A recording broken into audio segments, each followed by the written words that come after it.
Russell wants to put his family back together, but his ex, Stephanie, says he's abusive to her and their children. And to make matters worse, Stephanie's sisters, Nicole and Bridget, believe Russell is responsible for the deaths of their children. You see, on February 23rd, 2005, a fire broke out in the apartment where they all were living. Russell was the only adult home, and tragically, Bridget's son and Nicole's 2 children were killed. My fuse had blew on my water heater, so I didn't have hot water. And all the kids were laying in the same room, probably like this area right here.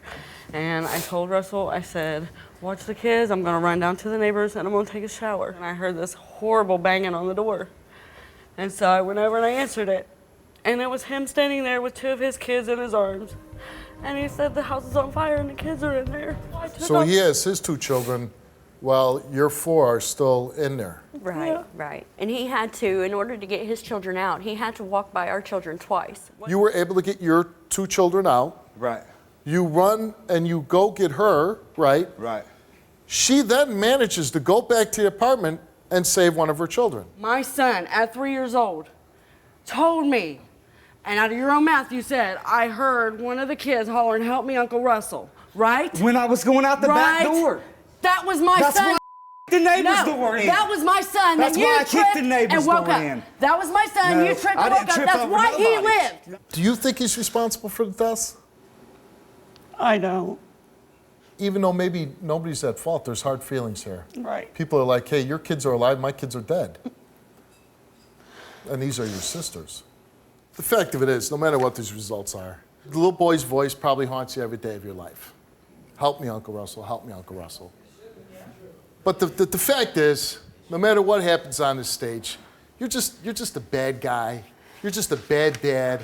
That's what you are. Did you knowingly allow your girlfriend's sister's children to remain in the house during the fire in 2005? He answered no, and he told the truth. Exactly. Did you hit your son in the car last month with excessive force to shut him up? And he said, yeah, he did. Do you discipline your children to intentionally hurt them? And what did you answer? No. You said yes. You confessed. You did. Did you kick your son with excessive force last week? What'd you say? No. No. And it came back that you didn't tell the truth. You get this miracle handed to you that you were able to save your children. And then what do? You bust them in the mouth, call them all kind of names, and kicking a 5-year-old.